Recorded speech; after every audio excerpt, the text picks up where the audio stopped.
بسم اللہ الرحمن الرحیم الحمد للہ رب العالمین الصلاة والسلام علی اشرف الانبیاء والمرسلین شفیع المذنبین الذی بعثہ رحمۃ للعالمین سیدنا و مولانا و مولا الثقلین محبوب رب المشرقین والمغربین جد الحسن والحسین ابی القاسم محمد وعلى اہل بیتہ الطیبین الطاہرین المعصومین المظلومین الذین اذهب اللہ عنہم الرجس وطہرہم تطہیرا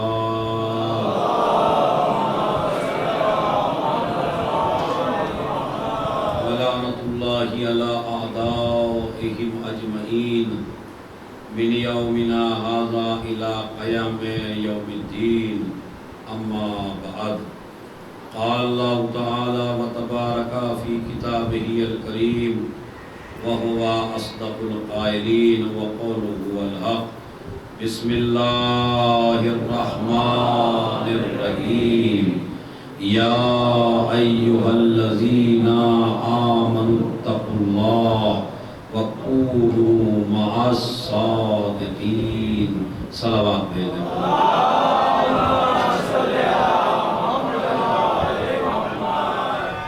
موضوع گفتگو کل آپ حضرات کی خدمت میں یہاں تک پہنچا تھا کہ بدعت کی تعریف یہ ہے ادخال فی الدین ما لیس فی الدین، دین میں وہ شے داخل کرنا کہ جو دین میں نہ ہو اسے بدعت کہا جاتا ہے، اور مجلس اور گریہ کسی بھی زاویے سے بدعت میں داخل نہیں ہے، یہ میں کل بیان کر چکا ہوں۔ اے صاحبان ایمان، تقوی الہی اختیار کریں اور سچوں کے ساتھ ہو جائیں۔ سچوں کے ساتھ ہونے کا مطلب یہ نہیں ہے کہ ہم زبان سے کہیں کہ ہم سچوں کے ساتھ ہیں، بلکہ سچوں کے ساتھ ہونے کا مطلب یہ ہے آپ کا کیریکٹر، آپ کی سیرت، آپ کا اخلاق بالکل ایسا ہو جیسے آئمہ چاہتے ہیں، اہل بیت اطہار چاہتے ہیں، تاکہ پھر آپ کو زبان سے کہنے کی ضرورت نہ پڑے کہ ہم سچوں کے ساتھ ہیں، بلکہ تمہارا عمل خود بتائے کہ یہ قوم سچوں کے ساتھ ہے۔ لہٰذا اے صاحبان ایمان، تقوی الہی اختیار کرو اور سچوں کے ساتھ ہو جاؤ۔ تو جہاں سچے اٹھنے کو کہہ دیں وہاں بیٹھنا حرام ہے، اور جہاں سچے بیٹھنے کو کہہ دیں وہاں اٹھنا حرام ہے۔ یعنی اپنی حرکت و سکنات تابع کر دیجئے آل محمد کے، جو آل محمد کہیں گے وہ ہم کریں گے، اور جس سے آل محمد روکیں گے اس سے ہم رک جائیں گے، تو پھر آپ کو کہا جائے گا کہ آپ سچوں کے ساتھ ہیں۔ لیکن اگر ہمارا کیریکٹر یہ نہ ہو، ہمارا اخلاق یہ نہ ہو، ہماری سیرت یہ نہ ہو، بلکہ ہم اپنی مرضی کے مالک ہوں، ہم دین میں بھی اپنی مرضی کو داخل کریں، کوئی چیز دین میں نہیں ہے لیکن اس کو دین میں داخل کیے جا رہے ہیں، اپنی رسم و رواج کو دین کا حصہ بنا رہے ہیں، تو پھر دین آپ کی مرضی کے حساب سے نہیں ہے۔ میں ایک جملہ کہنا چاہتا ہوں، اس کی قدر کریں گے۔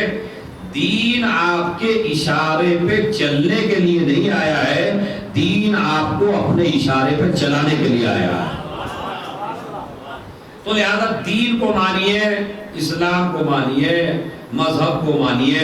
میں آپ کو ایک مثال دیتا ہوں، دیکھیے آپ کو اپنا عقیدہ، جوان لڑکے میرے سامنے بیٹھے ہوئے ہیں، میں آپ کو بتانا چاہتا ہوں تمہیں دین میں کیسے رہنا ہے۔ مثلا کوئی ایک مسئلہ پیش آ گیا آپ کی زندگی میں، تو اسے آپ مسئلے کو اپنی ذہنیت سے حل کرنے کی کوشش نہ کریں، اپنی عقل سے حل کرنے کی کوشش نہ کریں، اور خواتین کی بتائی ہوئی بات کو بھی یہ نہ سمجھیں کہ یہی پورا دین ہے۔ اس لیے کہ جو لوگ یہ کہتے ہیں ہم اپنے آباء و اجداد کی تقلید کرتے ہیں، اسلام قرآن ان کی مذمت کرتا ہے۔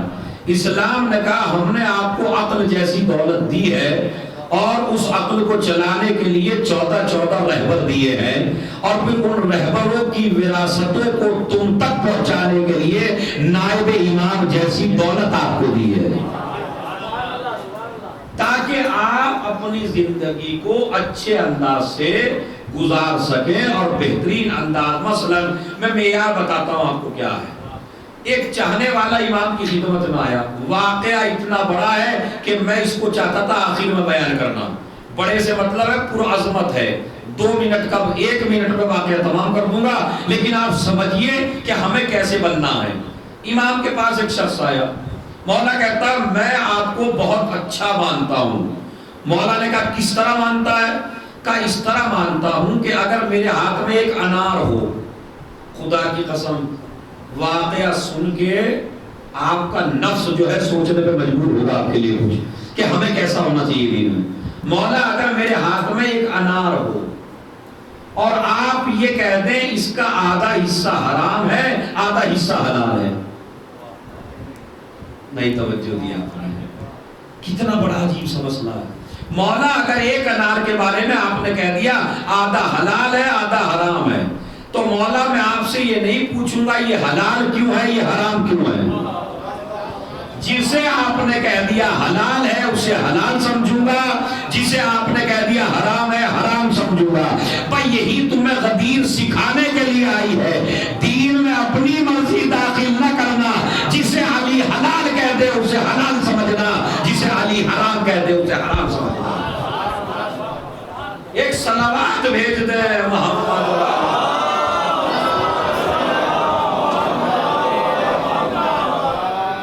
ماشاءاللہ آپ ایک طرح متوجہ ہیں۔ تو حلال حرام ہمیں آج کے بعد اپنی مرضی سے، ہاں زور سے بولیے، ہاں بالکل ایسے ہی، چونکہ میں تو ایک کلاس دے رہا ہوں بھائی، میں جس کو ذاکرین اور علماء پڑھتے ہیں، میں تو ایک طالب علم ہوں، یعنی آپ کو دین میں کیسے رہنا ہے کہ ہمیں اپنی مرضی سے حرام اور حلال نہیں بنانا ہے، ہمیں حرام اور حلال اہل بیت جسے کہیں اسے ماننا ہے، اپنی مرضی کو دین میں داخل ہمیں نہیں کرنا۔ ایک اصول آپ کی سمجھ میں آ گیا؟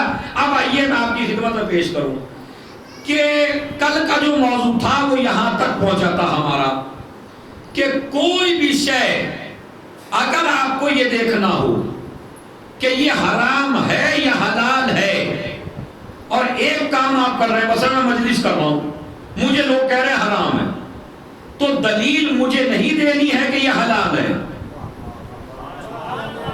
دلیل اسے دینی ہے کہ حرام کیوں ہے۔ اگر کوئی ہماری مجلس اور ماتم اور آنسو اور گریے کو بدعت کہہ رہا ہے تو دلیل ہم پاگل بنے جا رہے ہیں، ممبروں سے دلیل پہ دلیل دیے جا رہے ہیں۔ دلیل ہمیں نہیں دینی ہے، دلیل ان کو دینی ہے۔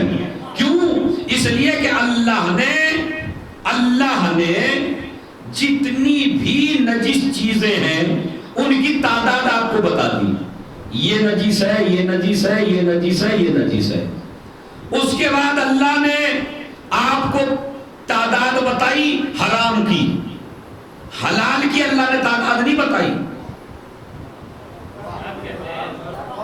ارے بھائی یہ میں نے کہا کہ یہ اجتہاد کی چیزیں ہیں جو پڑھی جاتی ہیں، اللہ نے حرام کی لسٹ آپ کو بتائی، فلاں چیز حرام فلاں چیز حرام فلاں چیز حرام۔ اسی طرح اللہ نے نجاسات کی لسٹ بتائی، اور اس کے بعد چھٹے امام جعفر صادق علیہ السلام۔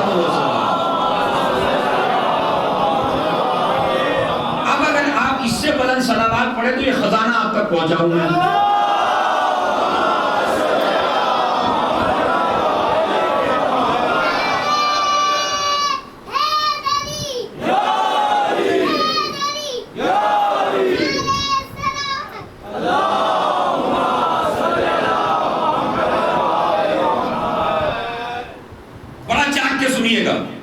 چونکہ موضوع بہت بھاری ہے، میں خود بھی پچھتا رہا ہوں اسے شروع کر کے۔ لیکن چونکہ بات آ گئی ہے منبر پر تو یہ پہنچانی ضروری ہے۔ حرام کی لسٹ شریعت میں معین ہے، اسی طرح نجس کی شریعت میں لسٹ معین ہے۔ تو اب آپ دیکھیے اللہ نے جتنی چیزوں کو حرام کہا اور آپ ایک کام کر رہے ہیں تو بالکل آسان سی بات ہے، آپ اس لسٹ میں جا کے دیکھ لیجئے حرام ہے یا نہیں ہے۔ اسی طرح نہ حلال کی تعداد بتائی نہ پاکیزہ چیزوں کی تعداد بتائی، قانون بتایا۔ قانون کیا ہے؟ کلو شیئن لک حلال حتی تعلم انہ حرام۔ چھٹے امام کا بتایا ہوا قول، چھٹے امام کا بتایا ہوا نسخہ، چھٹے امام کی بتائی ہوئی ایک ایسی دلیل جو کبھی نہیں کٹے گی۔ اللہ نے حرام کی تعداد بتا دی، اب حلال کیا کیا ہے؟ امام فرما رہے ہیں کلو شیء لک حلال حتی تعلم انہ حرام، ہر شے تیرے لیے حلال ہے جب تک تیرے پاس حرام ہونے پہ دلیل نہ ہو۔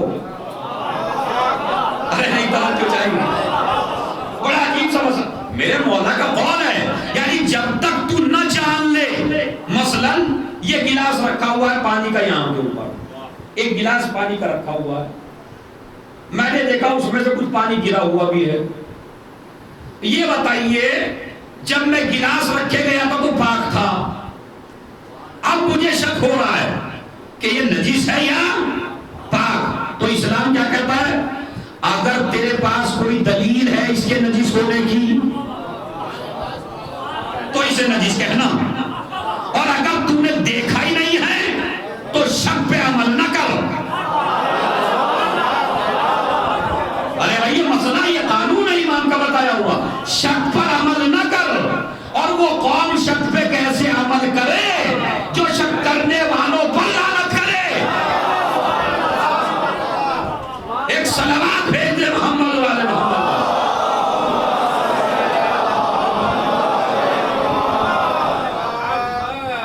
ماشاءاللہ میرے جوان بھائی میرے ساتھ ہیں، کلو شیء لک حلال، ہر چیز تیرے لیے حلال ہے جب تک تیرے پاس الگ سے دلیل نہ ہو۔ دلیل کا مطلب کیا ہے؟ دو جوان لڑکے آئے، آ کے کہنے لگے قبلہ یہ جو گلاس رکھ کے گئے تھے اس میں کتے نے منہ ڈال دیا، اب کہیں گے حرام ہے، اس سے پہلے آپ حرام نہیں کہہ سکتے، اس سے پہلے آپ نجس نہیں کہہ سکتے۔ یہی قانون ہے، شریعت نے نجاسات کی تعداد بتا دی، کتا نجیس ہے، کافر نجیس ہے، فلاں شے نجیس ہے، سور نجیس ہے، سارا بتا دیا، لیکن اب میں شک کر رہا ہوں یہ فرش نجیس ہے یا پاک، تو اسلام کیا کہتا ہے؟ پاک ہے۔ اور اگر کوئی نہیں کہے نجیس ہے، کہا تو دلیل دے، دلیل دے کہ نجیس ہے۔ بھائی یہی مسئلہ ہے، مجلس اعضاء کا بھی یہی مسئلہ ہے، دلیل نہیں، ہم تو مجلس اعضاء کر رہے ہیں، ایک کہتا ہے جائز نہیں ہے تو دلیل تو دے کہ جائز کیوں نہیں ہے۔ بھائی دلیل آپ دیجئے نا کہ جائز کیوں نہیں ہے، رونا جائز نہیں ہے تو آپ بتائیے کہ رونا، آپ بچپن میں روئے، آدم روئے، یہ بدعت نہیں ہے، چلیے یہ بھی چھوڑیا۔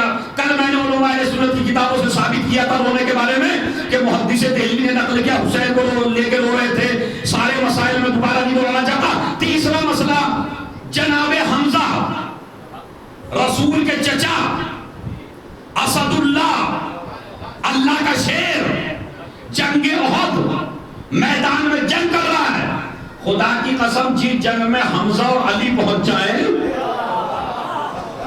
اس جنگ سامنے والے دشمن سوچنے پہ مجبور ہو جاتے تھے کس کس سے بچوں، اس لیے کہ علی سے بچے تو حمزہ پکڑے، حمزہ سے بچے تو علی پکڑے۔ اب یہ دو اللہ کے شیر، ایک علی اور ایک حمزہ، خدا کی قسم ایسی تلوار چلتی تھی جناب حمزہ کی کہ سر ایسے کٹ کٹ کے گرتے تھے، اور جناب حمزہ سے بڑے شجاع بس علی ہی تھے، اور دنیا میں کوئی بڑا شجاع بھی نہیں تھا حمزہ سے، اتنا بڑا شجاع۔ اسی لیے یزید کی دادی ہندہ کی خواہش تھی کہ حمزہ کسی طرح مارے جائیں۔ حمزہ ابو زوجہ، امیر شام کی ماں، یزید کی دادی ہندا، اس کی یہ خواہش تھی کہ کسی طرح حمزہ مارے جائیں۔ حمزہ کون؟ بولیے جوانوں، حمزہ کون؟ رسول کے چچا۔ ہاں اتنی تو نالج ماشاءاللہ مجلس میں ہونی چاہیے نا۔ حمزہ کون تھے؟ رسول کے چچا تھے۔ تو رسول اپنے چچا کو بہت زیادہ پیار کرتے تھے۔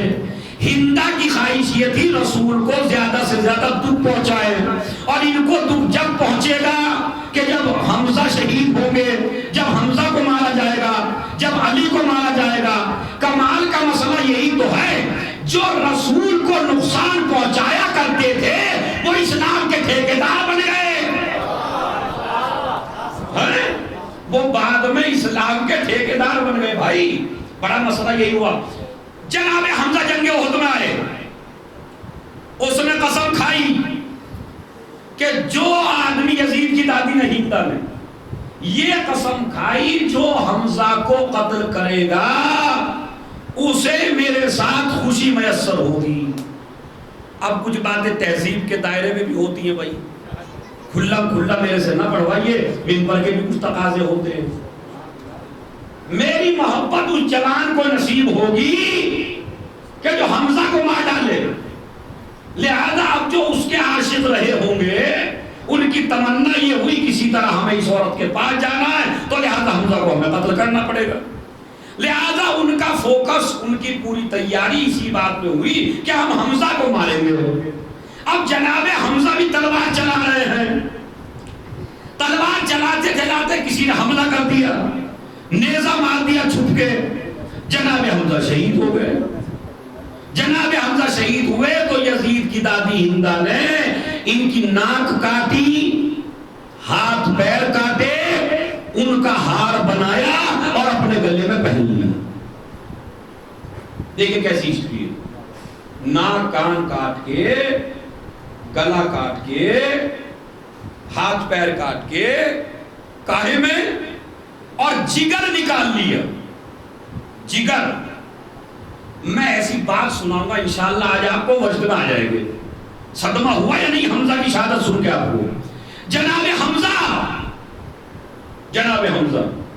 شہید ہو گئے، رسول کو خبر دے دی گئی، رسول رونے لگے، دہاڑے مار کے رویا پیغمبر اپنے چچا کی شہادت پر۔ تمام علماء اہل سنت نے لکھا، تمام علماء اہل تشیع نے لکھا، رونے لگے جناب حمزہ کے اوپر۔ کچھ لوگ آئے، صحابہ آئے، یا نبی اللہ تمہارے چچا کا کلیجہ چبایا۔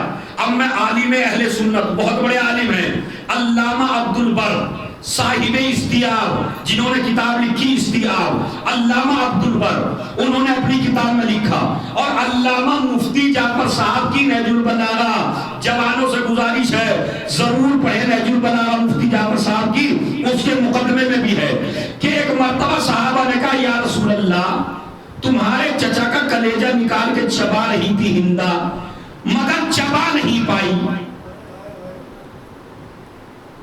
بس یہیں پر روک ہوا تاکہ ایک ایک آدمی کا ہاتھ اٹھے اور ایک ایک آدمی کی دلیل بنے کہ ہم حمزہ کے کتنا ساتھ ہیں۔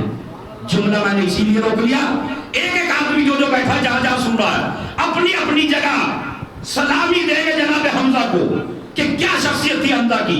لکھنے والا عالم اہل سنت، یا رسول اللہ صحابہ کہتے ہیں آپ کے چچا کا کلیجہ ہندا نے چبانا چاہا مگر چبا نہیں پائی۔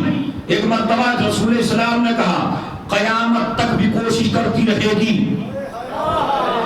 تو میرے چچا کا کلیجہ نہیں چبا پائے گی۔ نہیں، جملہ آپ دیکھیے کیا ہے، صحابہ نے کہا یا رسول اللہ کیوں؟ بس اس کیوں کے جواب پہ سلامی دینی ہے آپ کو ہاتھ اٹھا کے۔ پتہ کیا کہا؟ یا رسول اللہ یہ قیامت تک بھی چبانا چاہے تو کیوں نہیں چبا سکتی؟ تو نبی نے فرمایا اس لیے میرے چچا کے جسم کا ایک ایک حصہ جنتی ہے، اللہ نہیں چاہتا کسی جہنمی پیٹ میں۔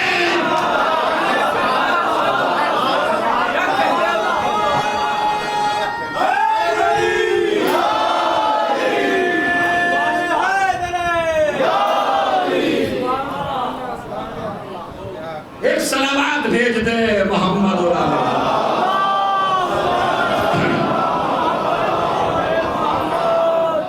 جملہ تھکن دور ہوئی نہیں ہوئی؟ کیا کہا؟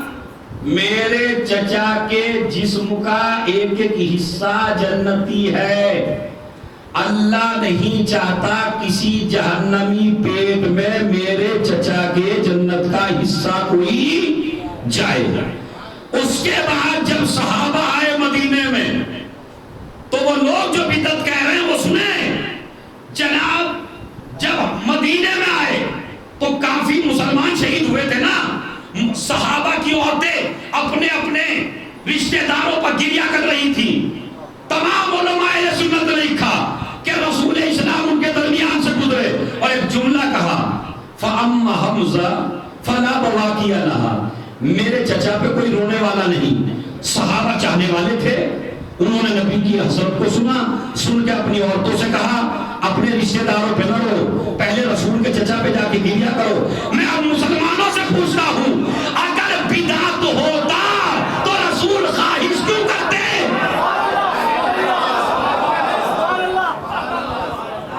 ایک صلوات بھیج دیں محمد اور آل محمد۔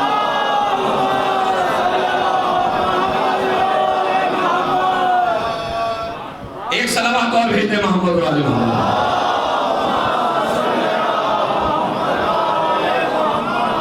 بھائی اگر بدعت تھا، غلط تھا، شریعت میں جائز نہیں تھا تو رسول خواہش کیوں کر رہے ہیں کہ میرے چچا پہ رونے والا نہیں ہے؟ سارے لوگ جا کے رونے لگے اور علامہ مفتی جعفر صاحب نے تو یہاں تک لکھا کہ آج بھی جو انصار کی عورتیں ہیں ان میں یہ سنت ہے کہ اگر ان کے یہاں کوئی مر جاتا ہے تو پہلے وہ حمزہ پہ روتی ہیں، بعد میں اپنے رشتہ داروں پہ روتی ہیں۔ کیوں؟ اس لیے کہ یہ گریہ نبی کو بہت زیادہ پسند ہے۔ آئیے آخری دلیل اور اس کے بعد میں آگے بہت بڑھاتا ہوں۔ رسول کو ایک بیٹا ہے جس کا نام تھا ابراہیم۔ کیا نام تھا بھائی؟ ابراہیم۔ یہی وہ بیٹا ہے کہ ایک زانو پہ ابراہیم بیٹھا ہے، ایک زانو پہ حسین بیٹھے ہیں۔ اللہ نے کہا تمہیں کس سے زیادہ پیار ہے؟ کہا مجھے اپنے حسین سے زیادہ پیار ہے۔ سمجھ رہے ہیں؟ کہا تو ابراہیم دنیا سے چلے جائیں گے، کہا مجھے کوئی پرواہ نہیں ہے۔ یہ ابراہیم دنیا سے رسول کا بیٹا ماریہ قبطیہ سے تھا۔ ماریہ قبطیہ کون تھی؟ اگر اس کی ہسٹری میں جاؤں گا تو پھر مجھے وقت لگ جائے گا، موضوع سے نکل جاؤں گا میں، یہ چھوڑتا ہوں۔ ماریہ قبطیہ رسول اسلام کی بڑی بہترین زوجہ، ان کے بطن مبارک سے ایک بچہ پیدا ہوا جس کا نام ہے ابراہیم۔ وہ ابراہیم چھوٹی سی عمر میں مر گئے۔ جیسے ہی مر گئے تو رسول اسلام قبر پہ پہنچے، قبر پہ بیٹھ کے بیٹے کی رونا شروع کیا۔ خلیفہ دوم، خلیفہ دوم نام لے رہا ہوں میں، چونکہ تمام اہل سنت نے لکھا، تمام اہل سیرت نے لکھا، کوئی کتاب ایسی نہیں جس میں نام نہ ہو، تو میں بھی نہیں چھپاتا۔ خلیفہ دوم آئے نبی کی خدمت میں اور آ کے کہنے لگے یا نبی اللہ آپ بھی روتے ہیں؟ ارے کتنا مجمع ماشاءاللہ سمجھدار میرے سامنے ہے، شاید اشارہ سمجھ لیتے۔ یا رسول اللہ آپ بھی روتے ہیں؟ نبی نے فرمایا انسان ہوں تو روگا، کیا میں انسان نہیں ہوں؟ یہ رسول خدا نے قیامت تک کے لیے ثابت کر دیا روتا وہی ہے جہاں جہاں انسانیت ہے۔ ایک صلوات بھیج دیں محمد۔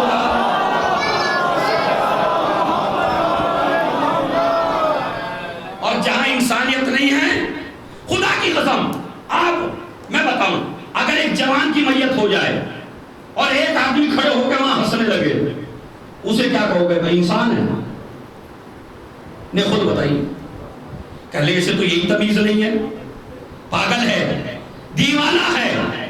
تو اس کا مطلب ہے غم میں ہنسنے والے کو پاگل کہا جاتا ہے، دیوانہ کہا جاتا ہے۔ رسول اسلام نے فرمایا ان العین لتدمع، آنکھ اگر ہے تو آنسو بہائے گی، وان القلب لیحزن، اور اگر دل ہے تو رنجیدہ ہوگا۔ ارے آپ نے نبی کے کلمات پہ توجہ نہیں دی جوانوں، آنکھ ہے تو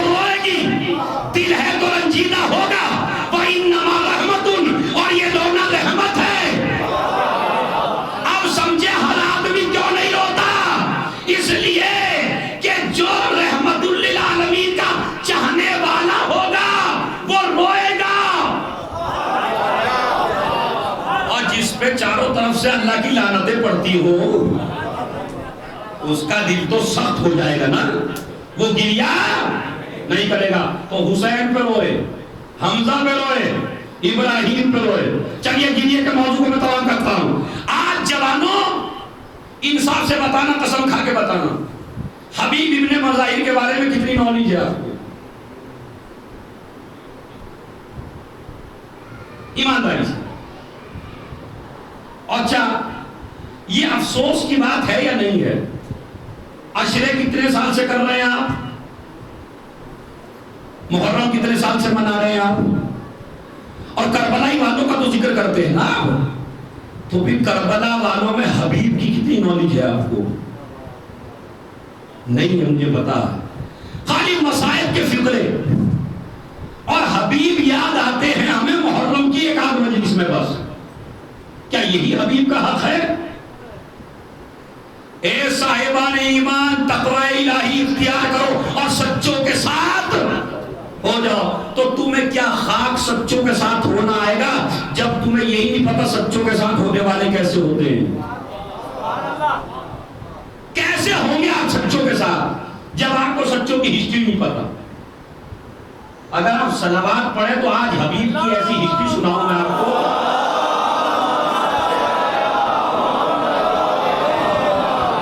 ایسی صلوات پہ تو وہی سناؤں گا جو سب سنا کے جاتے ہیں۔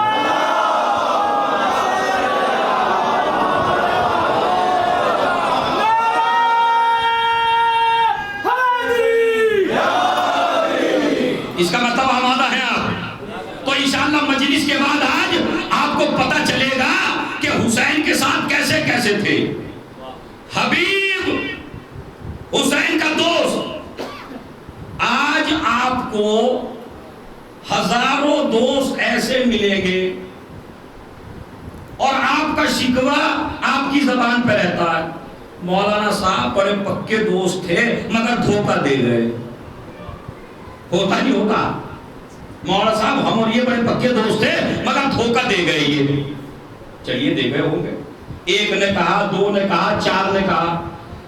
بڑی ہنسی اس وقت آئی جب کربلا والوں نے کہا، ماتم داروں نے کہا، عزاداروں نے کہا، علی والوں نے کہا، اہل بیت والوں نے کہا ہمارا دوست ہمیں دھوکہ دے کے چلا گیا۔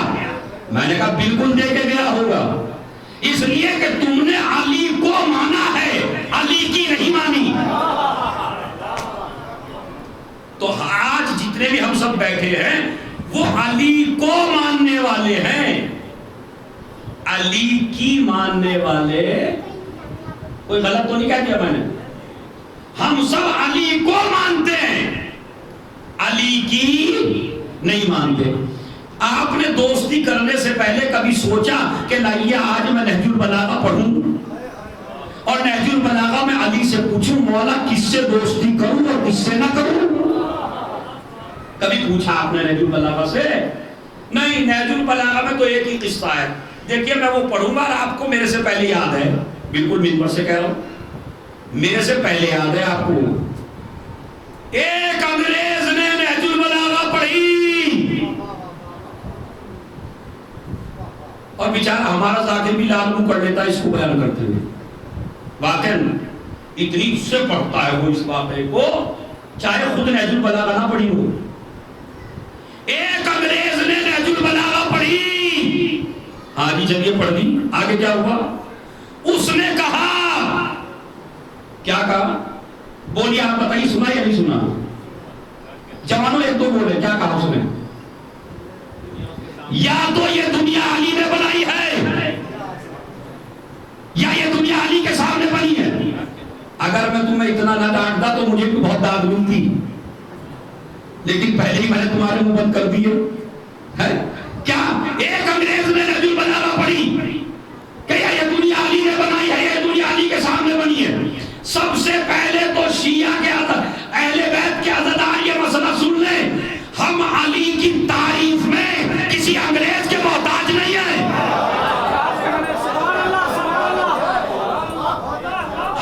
علی کے باب میں کسی انگریز کی تعریف کے محتاج نہیں ہے. ارے اس سے بڑا شرف کیا ہوگا؟ جس نے علی کو پیدا کیا وہی علی کی تعریف کر رہا ہے. علی کو پیدا کرنے والا خدا تعریف کر رہا ہے. علی کو اپنا جانشین بنانے والا رسول تعریف کر رہا ہے. تو اس سے انگریز میں کیا بڑھ گیا؟ ایک انگریز نے پڑھی، چلیے پڑھی ہوگی، کیا کہا اس نے؟ یا یہ دنیا علی نے بنائی؟ تو یہ بات پہلے نہیں پتا تھی آپ کو؟ میں یہ نہیں کہتا انگریز نے غلط کہی، انگریز نے بہت اچھی بات کہی، مگر میسیج اس میں یہ نہیں تھا. میسیج اس میں یہ تھا کہ انگریز علی کو امام نہیں مانتا، علی کو خلیفہ نہیں مانتا، علی کو رہبر نہیں مانتا، علی کو قائد امت نہیں مانتا، علی کو غدیر کا مولا نہیں مانتا، لیکن اس نے پھر بھی پڑھ لی. اور تم علی کو مولا بھی مانتے ہو، رہبر بھی مانتے ہو، قائد بھی مانتے ہو، اپنا لیڈر بھی مانتے ہو. نہ جو بی اے لڑکا ہے اس نے پڑھی، نہ جو ایم اے لڑکا ہے اس نے پڑھی، نہ جو پی ایچ ڈی ہے اس نے پڑھی، نہ جوان نے پڑھی، نہ بوڑھے نے پڑھی. کیوں نہیں پڑھی؟ آپ نے کیوں نہیں پڑھی اور اس نے کیوں پڑھی؟ اس لیے کہ وہ علی کو رہبر نہیں مانتا، مگر اتنا ضرور مانتا ہے علی جو بھی کہے گا انسان کے فائدے کے لیے کہے گا. ایک سلامات بھیج دے محمد و آل محمد.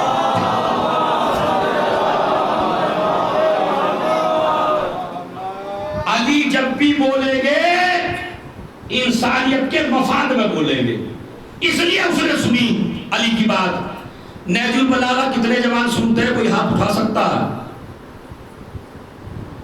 اس سے بڑا افسوس کیا ہوگا؟ تو جب پھر آپ یوں تو کہتے ہیں ہمیں دھوکہ دے کے چلا گیا دوست، تو دوست تو دھوکہ دے گا نا. پہلے علی سے پوچھو مولا دوستی کس سے کریں اور کس سے نہ کریں؟ تو علی تمہیں نہج البلاغہ بتائیں گے. میرا مولا کہتا ہے اے میرے بیٹا حسن، 4 آدمیوں سے کبھی دوستی نہ کرنا. 4 آدمیوں، 2 آج بتاؤں گا 2 کل بتاؤں گا. اے میرے بیٹا حسن، 4 آدمیوں سے کبھی دوستی نہ کرنا، اور اگر دوستی کرو گے تو پچھتاؤ گے. پہلی چیز، اے بیٹا حسن کنجوس سے کبھی دوستی نہ کرنا. نہیں سنو، کنجوس سے کبھی دوستی، سب سے بڑا عیب ہے کنجوسی، سب سے بڑا عیب ہے بخالت، سب سے بڑا عیب ہے. آپ اس پہ ہنسیے نہیں، یہ بڑی گہرائی ہے جو معصومی بیان کر رہے ہیں.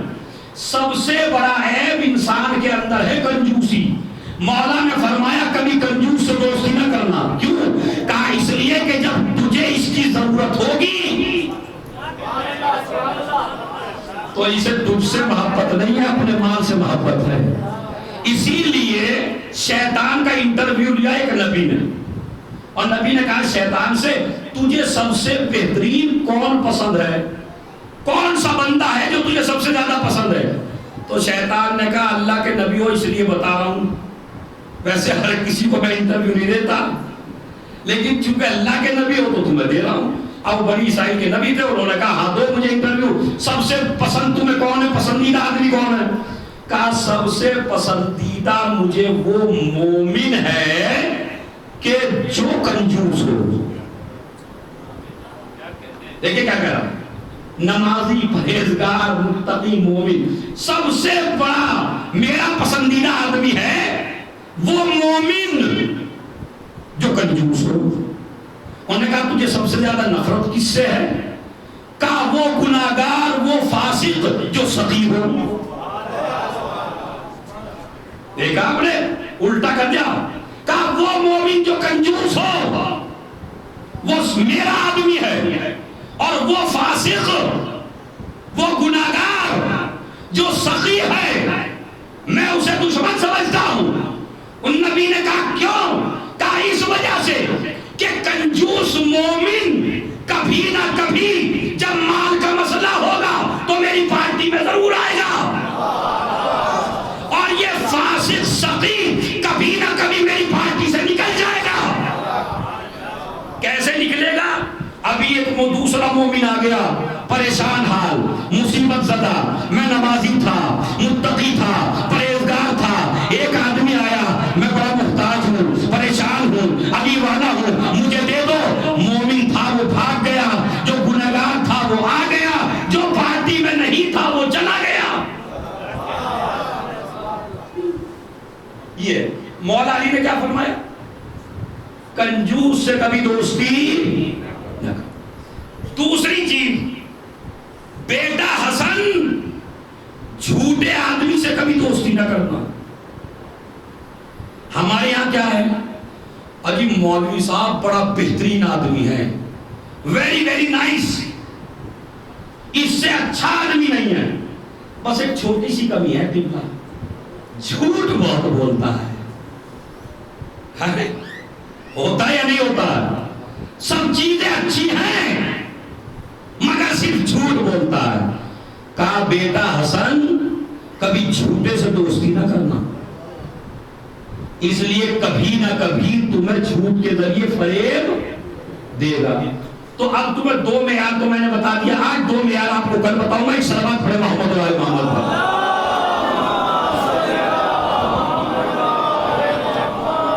ماشاءاللہ نورانی مجلس ہے، مولا علی کا قول میں نے نقل کیا۔ اسی مولا علی نے ایک دن حبیب کا امتحان لیا۔ حبیب 75 سال کے ہیں کربلا کے میدان میں، ہسٹری نوٹ کر لیجئے کتنے ہیں؟ 75 سال کی عمر ہے حبیب کی کربلا کے میدان میں، اور امام حسین کی کتنی عمر ہے؟ 57 سال۔ حبیب کی کتنی عمر ہے؟ 75 سال۔ تقریباً امام حسین علیہ السلام سے 17 یا 18 سال بڑے ہیں حبیب، لیکن بڑی پکی دوستی ہے حبیب کی امام حسین سے۔ کیسے؟ امام حسین چھوٹے سے ہیں، حبیب تھوڑے سے بڑے سے ہیں۔ رسول اسلام نے ایک دن حبیب کو اٹھا لیا، کچھ بچے کھیل رہے تھے اور حبیب بھی انہوں میں کھڑے تھے، حبیب کو اٹھا لیا۔ اٹھانے کے بعد بوسے دینا شروع کیے۔ صحابہ نے پوچھا یا رسول اللہ آپ اس بچے کو بوسا کیوں دے رہے ہیں؟ تو پتہ ہے انہوں نے کیا کہا؟ کہا اس کی وجہ یہ ہے کہ اس بچے میں ایسی خاصیت ہے جو کسی میں نہیں ہے۔ جوانوں چپ چاپ اگر رہو گے تو نہیں سناؤں گا میں یہ مسئلہ، کیونکہ بڑی بھتیجی ہے، بڑی خون جگر سے پیش کر رہا ہوں آپ کی خدمت میں۔ کہا یا رسول اللہ وہ کون سی خاصیت ہے؟ کہا جب میرا حسین مدینے کی گلیوں میں نکلتا ہے تو یہ حبیب اس کے پیچھے پیچھے نکلتا ہے، حسین کے قدموں کی خاک اٹھاتا ہے، اپنی آنکھوں سے لگاتا ہے۔ صلوات بھیج دے محمد۔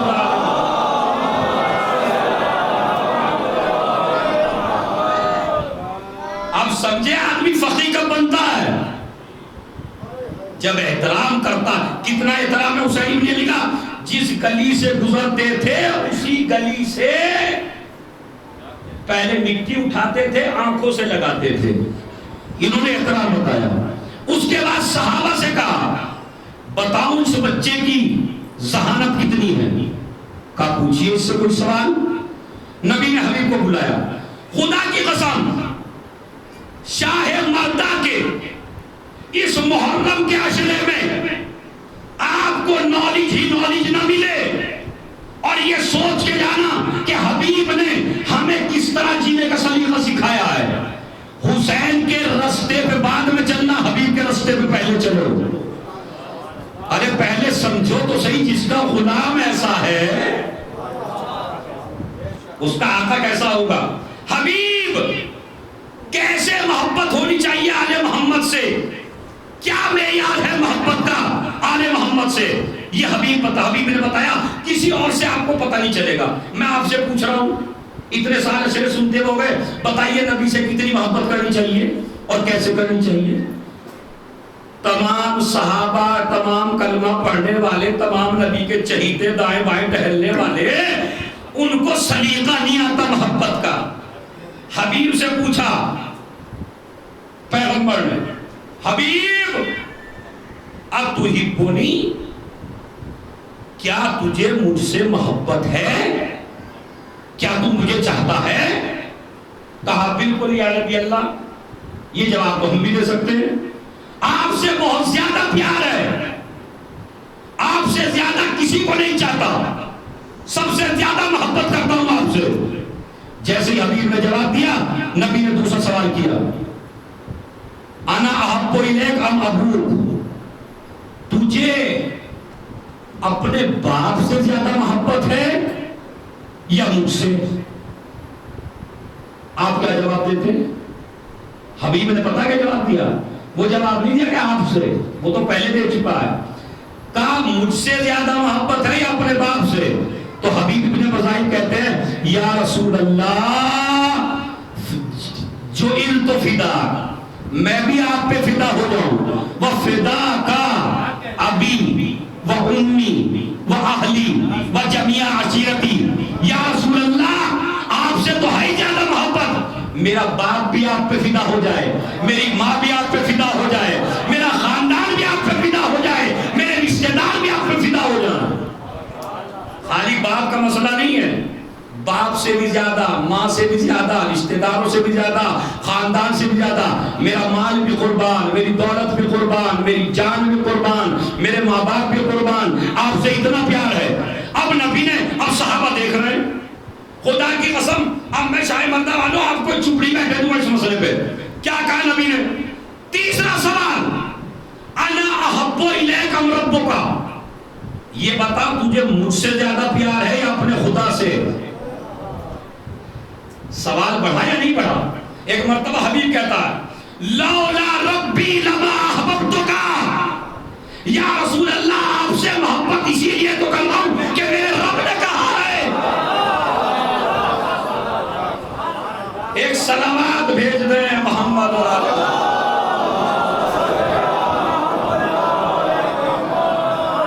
نہیں، ایک صلوات اور بڑے آواز میں بلند،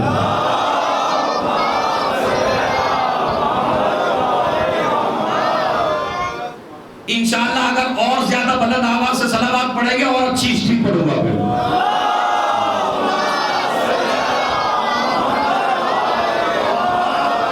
میرا بھی منہ بن رہا ہے پڑھنے کا تو سنیے، یا رسول اللہ اگر میرا خدا نہ کہتا تو میں آپ سے محبت نہ کرتا۔ ایک مرتبہ تمام صحابہ کی طرف، خدا کی قسم خون جگر رکھ رہا ہوں آپ کے سامنے، ایک مرتبہ نبی نے کہا تمام صحابہ سے، چھوٹوں سے، بڑوں سے، لمبوں سے، سب سے، خلفاء سے، اپنی ازواج کے باپ سے، تمام لوگوں کو کہا تمہیں اب تک محبت کا سلیقہ نہیں آتا، محبت ایسے کرو جیسے حبیب کرتا ہے۔ خدا کی قسم مجھ سے ایسے محبت کرو جیسے حبیب کرتا ہے۔ کس کے امتحان میں کامیاب ہوئے حبیب؟ نہیں بھائی بولیے، اب آپ کے بولنے کا نمبر ہے، جوانوں آپ بتائیے، اور انشاءاللہ مجلس کے بعد مجھے بتا دیجئے سنیے کبھی علی حالات حبیب کے، بتائیے سوچ کے اور یہ غور کر کے کس کے امتحان میں پاس ہوئے؟ رسالت کے۔ اب امامت نے امتحان لیا، جنگ صفین سے پہلے میرے مولا کی خدمت میں حبیب پہنچے، چونکہ حبیب ہر جنگ میں علی کے ساتھ رہتے تھے۔ حبیب خالی حسین کا دوست نہیں ہے، وہ جو لوگ کہتے ہیں صحابہ کو نہیں مانتے، صحابہ کو نہیں مانتے، تم میں سے بتاؤ کون حبیب کو مانتا ہے؟ حبیب کی ایک فضیلت یہ ہے کہ حبیب صحابی بھی تو ہے، رسول کا صحابی ہے، ایک فضیلت علی کا صحابی ہے، دوسری فضیلت حسن کا صحابی ہے، تیسری فضیلت حسین کا صحابی ہے۔ ارے جو ایک جملہ سنبھالیے گا، ارے جو ایک معصوم کے ساتھ رہے اس کا اتنا احترام کرتے ہو جو چار معصوموں کے ساتھ رہے۔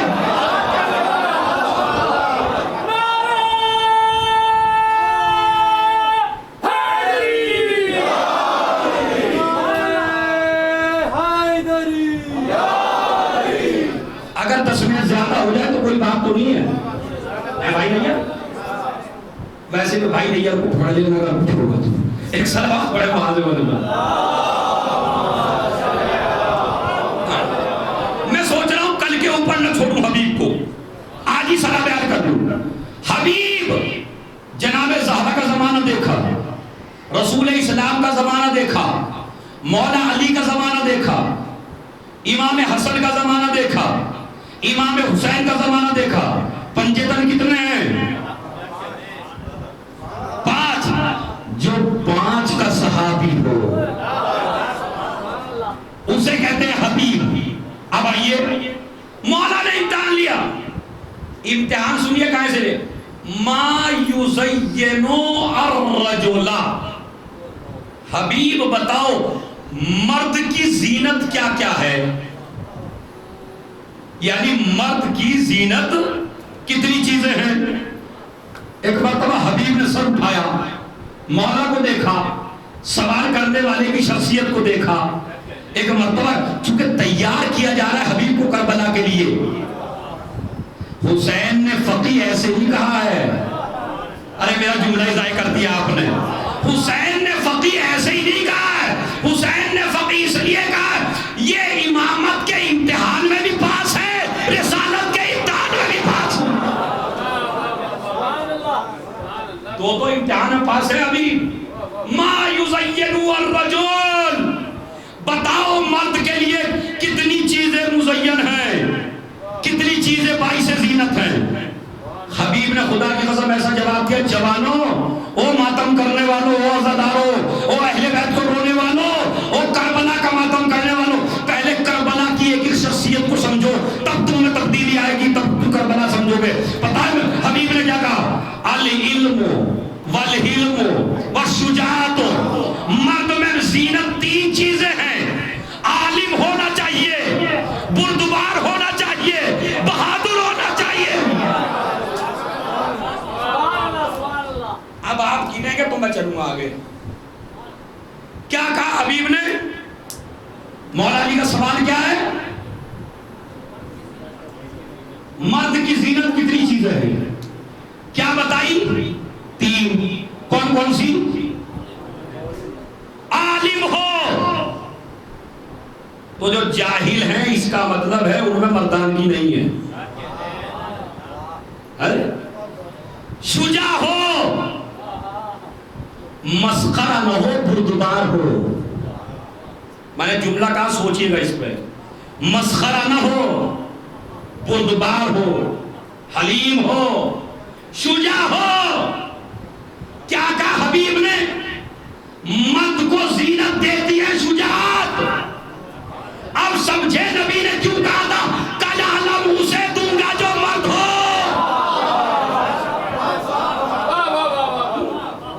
کل علم اسے دوں گا جو مرد ہو. حبیب کیا جواب دے رہے, علم ہے, شجاعت ہے اور حلم ہے. خدا کی قسم ایسی فضیلت حبیب کی نہیں سنی ہوگی, میں دعویٰ کر رہا ہوں اوپر سے. پتا میرے مولا نے کیا کہا, کلھا مجموعۃ فیکا, حبیب جتنی بھی مرد کی زینت ہے نا ساری علامتیں تیرے اندر ہیں. ارے اس پہ تو آپ قیامت تک داد دیتے رہیے.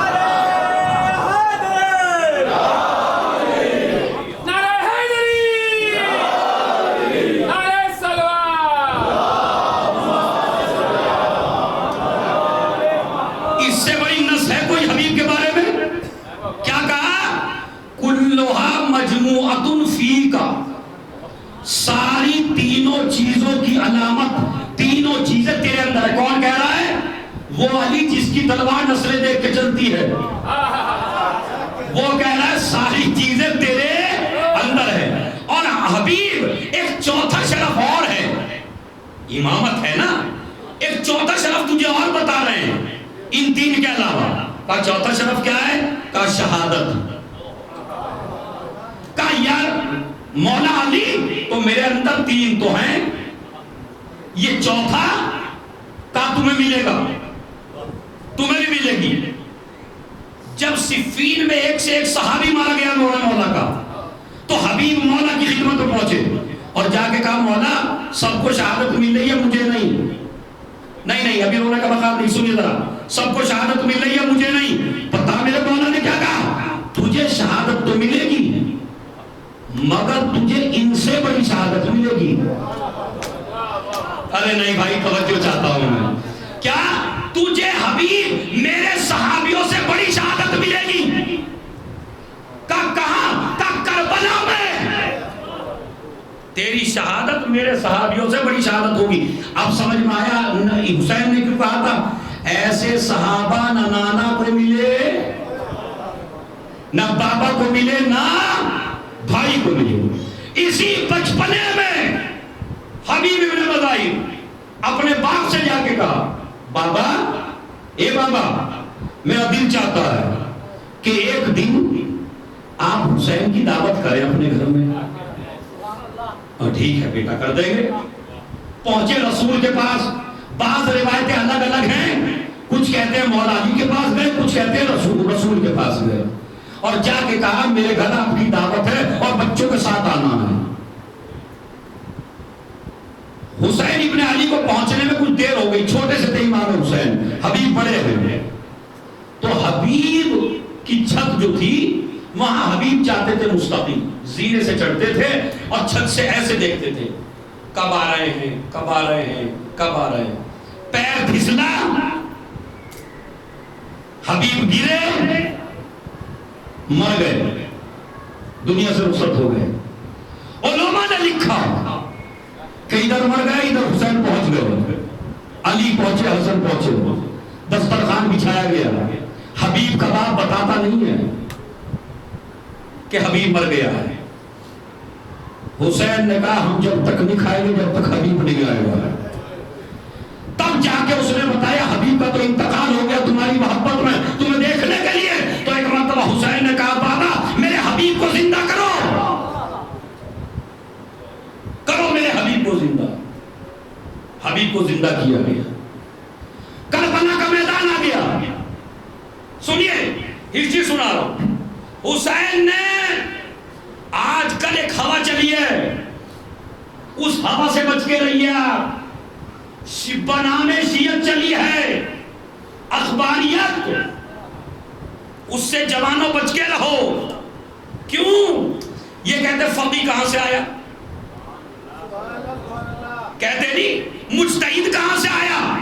میں بتاؤں آپ کو, جہاں سے آنسو آئے, جہاں سے عزاداری آئی, جہاں سے علم آیا, جہاں سے علمدار آیا, وہیں سے فقی آیا. امام کے ہوتے ہوئے فقی کی ضرورت نہیں ہے. بہکایا جا رہا ہے جوانوں کو. امام کے ہوتے ہوئے فقی کی ضرورت نہیں ہے. حسین نے اپنے خط میں حبیب کے لیے فقی لکھ کے بتا دیا جہاں سے کربلا آئی ہے وہیں سے فقی آیا ہے.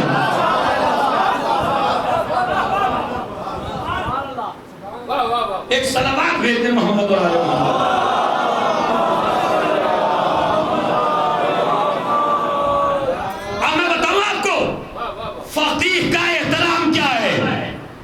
حبیب مجتہد تھے.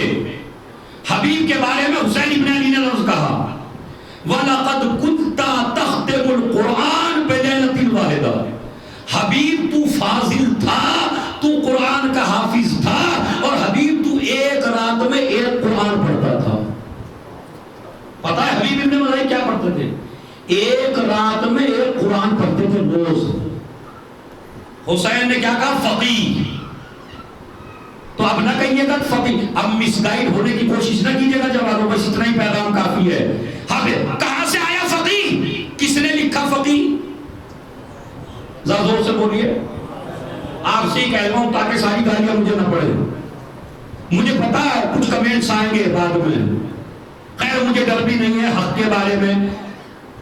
آیت اللہ دست غیب نے ایک بات کہی تھی کہ اگر کسی کو حق کے بارے میں ایک تماچا بھی نہ لگے تو وہ سوچ لے مجھے کیوں نہیں لگا. واقعی اگر آپ حق پر ہیں تو گالیاں تو آپ کو ملیں گی. ہر آدمی کو خوش کرنے کی کوشش نہ کریں. اگر مومن ہو تو غدار تو گالیاں دے گا. اگر آپ حق پہ ہیں تو آپ کو تو گالیاں ملنے دیجئے, کوئی مسئلہ نہیں ہے. اگر حق پہ ہے تو ملے گی. اما جب پوری دنیا علی سے نہ خوش رہ سکی تو تم سے خوش کیسے رہ جائے گی دنیا. فقی لکھا حسین نے, تو جب حسین موجود تھے تو فقی کی ضرورت کیا ہے؟ حسین نے بتا دیا امام کے ہوتے ہوئے بھی فقی کی ضرورت ہے. حسین نے 12 علم بنائے. سنیے خدا کی قسم, ایک ایک آدمی جہاں بیٹھا ہوا ہے. حسین نے 12 علم بنائے, 11 علم بانٹے اپنے اس صحابی کو, اس صحابی کو, اس صحابی کو. ایک علم بچا جب ایک علم بچا تو حسین کا ایک صحابی بڑھا، مولا یہ علم مجھے دے دیجئے، تو حسین ابن علی نے کہا نہیں، اس علم کا علمدار، ارے بھائی سنیے، اس علم کا علمدار آنے والا ہے، تم اچھے ہو، تم نیک ہو، تم متقی ہو، لیکن اس علم کا حقدار آنے والا ہے۔ اب میں جملہ کہوں سنبھالو گے آپ؟ پوری کائنات میں صرف دو ہی جگہ ایسی ہے جہاں علم رکھا رہا، علمدار کا انتظار کیا گیا، یا خیبر میں علی ہے یا کربلا میں حبیب ہے۔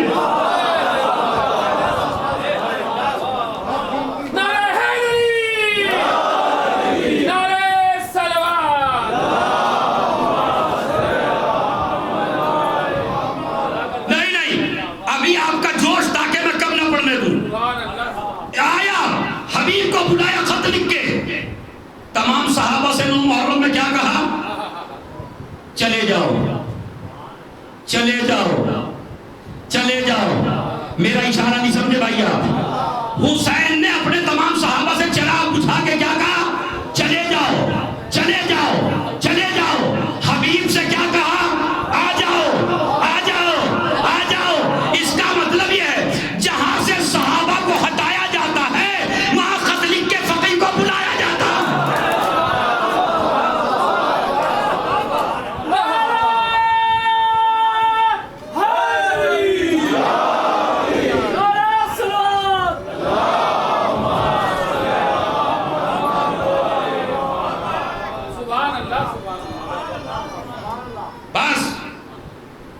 انشاءاللہ باقی موضوع کل آگے بڑھے گا۔ صادقین کے ساتھ کیسے ہونا ہے حبیب نے بتایا۔ حبیب سے کہا آ جاؤ، تمام صحابہ سے کہا چلے جاؤ، اور کس کی خواہش پہ بلایا؟ بتاؤں آپ سے کس کی خواہش پہ بلایا؟ 4 محرم آ گئی ہے، ظالموں کے قافلے پہ قافلے آ رہے ہیں، کبھی سنان کا قافلہ آیا، کبھی خلی کا لشکر آیا، کبھی شمر کا لشکر آیا، اور جب شمر کا لشکر آیا تو زمین کربلا دہل گئی، بچوں کے سینے دہل گئے، اور جب زینب نے پوچھا اب کس کا لشکر آیا؟ کہا شمر کا لشکر آیا، تو ایک مرتبہ کہتی ہے بھائی حسین شمر کا نام میں نے اپنے نانا سے سنا ہے۔ کہا بہن یہی تو ہے جو میرے گلے پہ خنجر چلائے گا، بہن یہی تو ہے جو میرے گلے پہ خنجر چلائے گا۔ وہ چاہنے والی بہن نے ایک جملہ کہا، بھیا صبح سے سن رہی ہوں کبھی فلاں کا لشکر آیا، کبھی کوئی کہتا فلاں کا لشکر آیا، کبھی شمر کا لشکر آیا۔ اے میرے ماں جائے، کیا تیرا اس زمین پہ کوئی چاہنے والا نہیں؟ اب سب بیت کے روئیے، کیونکہ حبیب کے مسائل بڑے سخت ہیں۔ حبیب کی شہادت خالی محرم میں پڑھی جاتی ہے۔ بھیا ارے کیا تیرا کوئی چاہنے والا نہیں ہے؟ کہا ایک ہے۔ کہا کون؟ کہا حبیب ابن مظاہر۔ کہا تو بھیا خط لکھ دو۔ حسین نے خط لکھا، اور خط میں لکھا من الحسین ابن علی الی الرجل الفقیہ۔ یہ خط حسین کی طرف سے فقیہ کی طرف ہے۔ انت عارف بنا حقا، حبیب تو ہماری رسول سے رشتہ داری بھی جانتا ہے اور تو ہمیں پہچانتا بھی ہے۔ اے حبیب تجھے میرا نانا جزائے خیر دے گا۔ حبیب زہرا کے لال کو گھیر لیا گیا ہے چاروں طرف سے۔ اے حبیب اگر آ سکو تو جلدی سے زہرا کے لال کی مدد کے لیے آ جاؤ۔ بعض روایتوں میں ہے، خط میں نہیں ہے، بعض روایتوں میں ہے حسین سے زینب نے کہا بھیا اتنا اور کہلوا دو، حبیب اگر آنے میں دیر کی تو زہرا کے لال کو زندہ نہیں پاؤ گے۔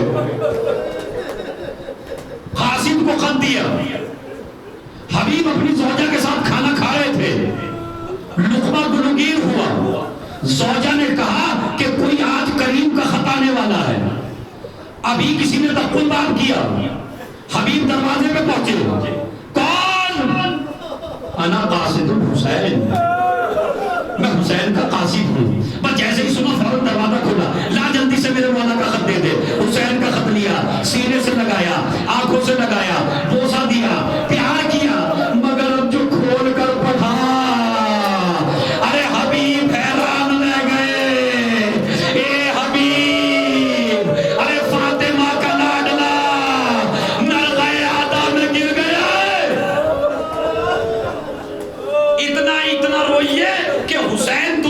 سلامی دے کہ میرے دوست کا بڑا اچھا ماتم کیا میرے عزاداروں نے.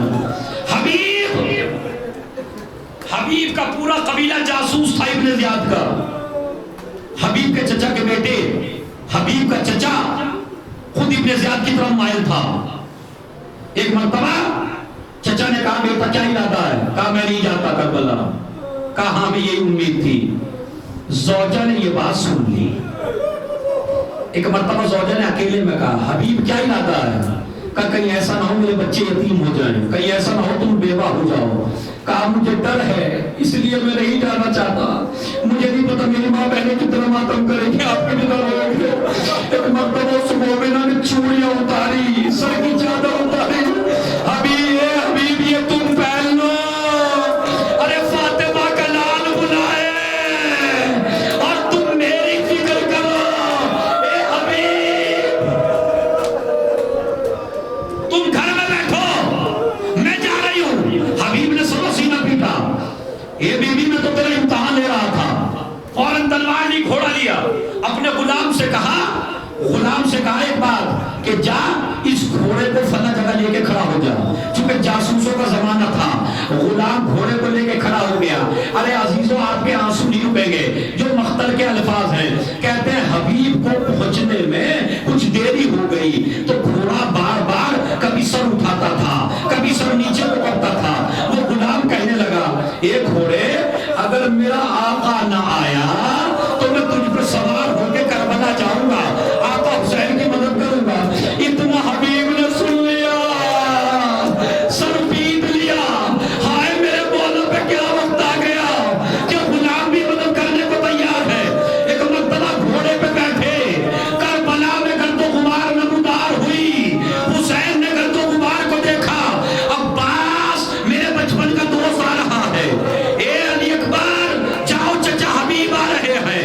ایک طرف سے عباس بڑھے، ایک طرف سے علی اکبر بڑھے. عباس نے بازو پکڑا، علی اکبر نے بازو پکڑا. حبیب کو احترام سے لائے. حسین خیمے سے نکلے، اپنی آغوش کو پہنایا. اے حبیب ارے تیرا شکریہ، ارے تو نے میرا ساتھ دی.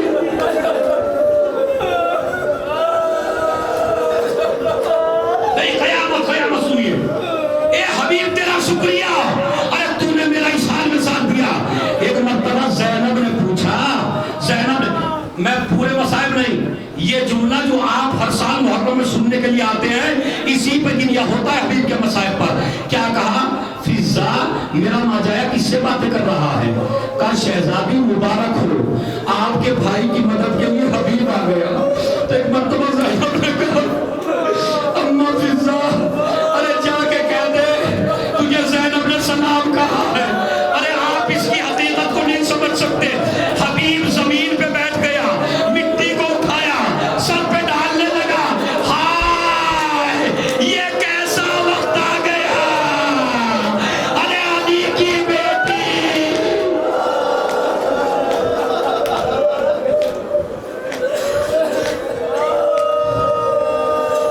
نبی کی نواسی اور مجھے سلام کرے.